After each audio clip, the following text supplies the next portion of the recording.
Hello, my name is Ara Keshishian, and I'd like to review the topic of magnesium absorption and deficiency.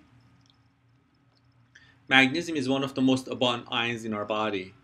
About 50 to 60% of it is stored in the bones, and less than 1% of the magnesium in our body is in a form of circulating amount that can be measured by blood work. Magnesium is instrumental in about 300 enzyme reactions that have been identified, and its normal levels vary between 1.5 to 2.3 milligram per deciliter. Magnesium is primarily absorbed in the small bowel, the distal part of it, and about 65% of it is absorbed there. Good sources of magnesium in the form of a diet are deep green vegetables, whole grains, and soy products. When we're talking about magnesium regulation, we need to look at two aspects of it: the intake or absorption phase, and then the losses, which occur primarily through the kidney and the GI tract.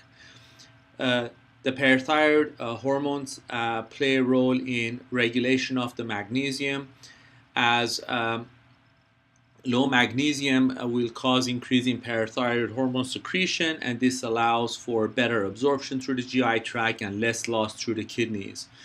There are certain foods that are rich in magnesium, and we already talked about these: seeds, grains, nuts, and green vegetables. And alcohol, fiber, and phytates reduce the magnesium absorption. When it comes to the kidneys, about 80 to percent of it is potentially released and can be lost within in the urine, and 95% of that is resorbed back into the blood circulation. And these numbers become important as we talk about how certain medication and disease conditions will result in more loss of the magnesium through the kidneys because not as much of it is absorbed back. Low magnesium has been found to be present between 10 to 60% of the hospitalized patients. It is associated with higher mortality rate for the same disease conditions. And it's to be noted that a single magnesium level measurement may not be as significant given the fact that it's not a true representation of what the amount of magnesium stored in the body is. Magnesium is digested and absorbed through the small bowel, and there are two distinct processes. There's an active process, which costs the body energy to be able to absorb the magnesium through the GI tract and take it through the cells into the bloodstream. And there's a passive process that allows the magnesium as well as the calcium to be absorbed passively through the gaps between the cells in the GI tract, and we'll review those all later. Magnesium absorption it takes place actively through a TRPM6 receptor. On the left-hand side of this slide, we're looking at the GI side of the a cell in the GI tract, and on the right-hand side represents the blood vessel side of it. So as the magnesium that we've ingested travels down the GI tract, it meets a TRPM6 receptor. Through that receptor, it enters the cell of a GI tract, and there is a pump that requires energy, the ATP to ADP, and this is an active process that costs the body energy, and through that active pump action is when the magnesium is taken from the cells within the GI tract into the bloodstream. So this pump can only go so fast, and this step is the sort of the rate limiting step by which the magnesium is taken from the GI tract to the bloodstream. On the magnesium that's on the GI side may not be absorbed because if it gets bound to fiber, fatty acids, and phytates, and this is why, in my opinion, having too much fat in the diet may not be good for specifically post-weight loss surgical patients. There was a study published in 1999 that looked at the magnesium absorption, and what it showed was that the amount of magnesium taken by mouth does not in a linear fashion correlate with the amount of magnesium absorbed. So subjects were given a certain amount of magnesium, in this case 7 milligram, and what it showed was about 60 to 75% of it was absorbed. as the amount of magnesium allowed to be consumed was increased by 5-fold, there was very little increase in the amount of magnesium absorbed. One would have expected that as you increase the amount of magnesium taken by mouth, that would correspond to an increased absorption, which was not the case. So these researchers looking into this proposed and identified the concept that magnesium absorption follows a curvilinear pattern of absorption. On the left side of this slide, we see a box that has a transcellular and pericellular pathway for the absorption. And let's focus on this for a sec. So magnesium absorption on the top part of this slide shows follows a transcellular and pericellular pathways. Transcellulars refers to that active process that we talked earlier, where the magnesium is taken through the GI tract into the cell, and the body has to spend energy to move it to the bloodstream.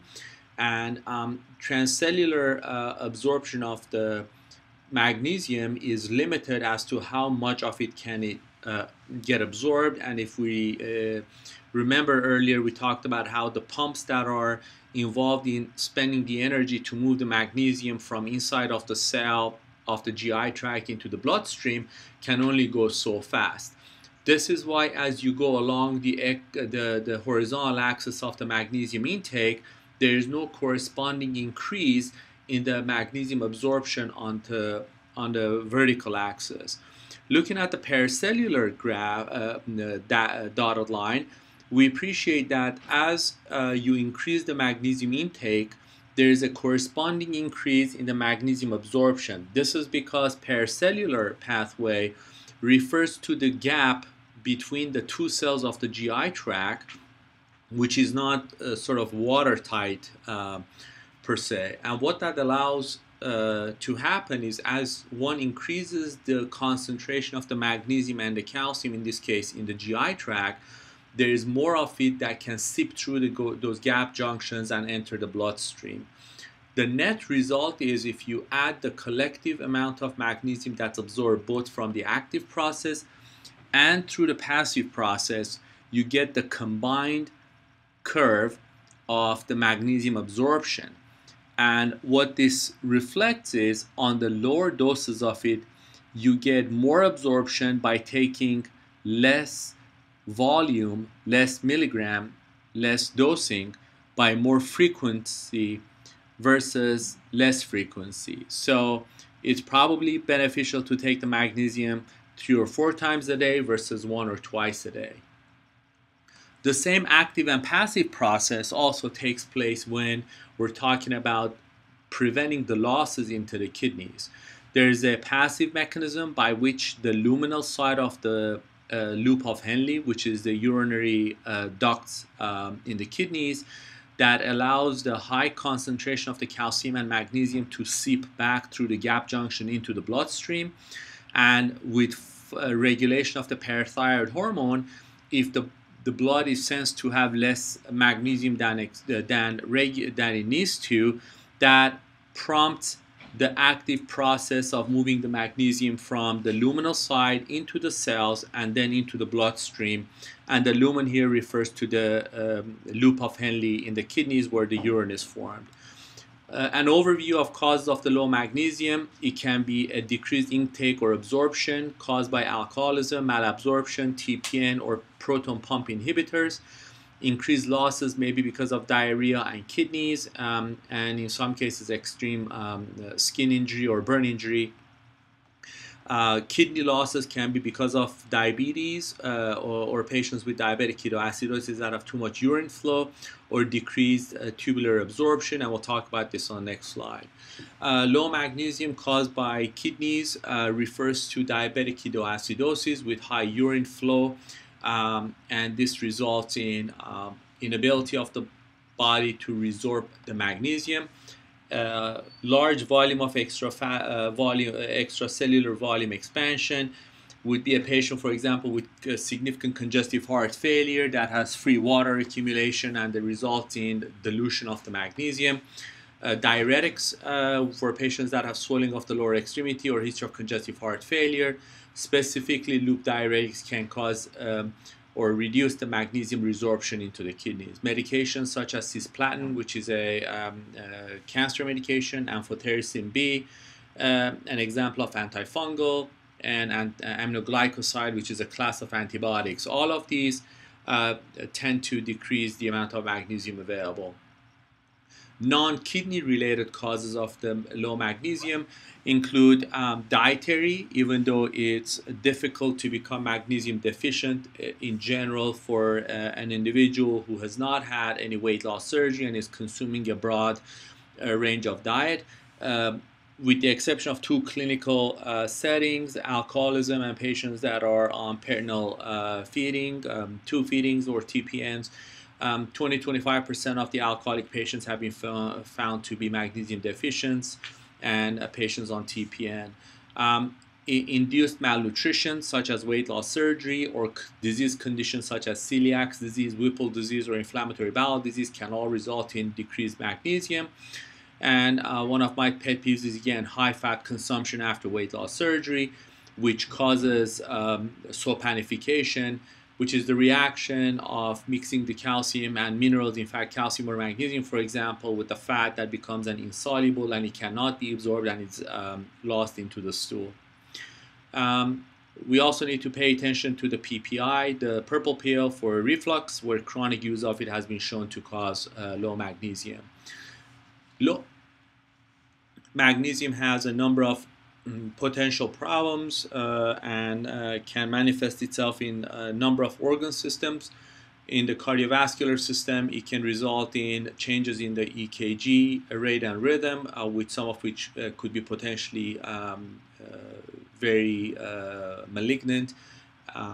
Neuromuscular system can become very spastic and result in seizure. And magnesium deficiency is the only known cause of vertical nystagmus, which is the vertically deviation of the eyes in a straight gaze. We also need to be mindful that magnesium deficiency does not occur in vacuum, and it almost all of the times is associated with potassium and or calcium deficiency. When it comes to the skeletal system, low magnesium can result in fragile, brittle bone structure. Low magnesium has been shown to be contributing to insulin resistance, and it accelerates the progression of neuropathy, nephropathy, and retinopathy in diabetic patients.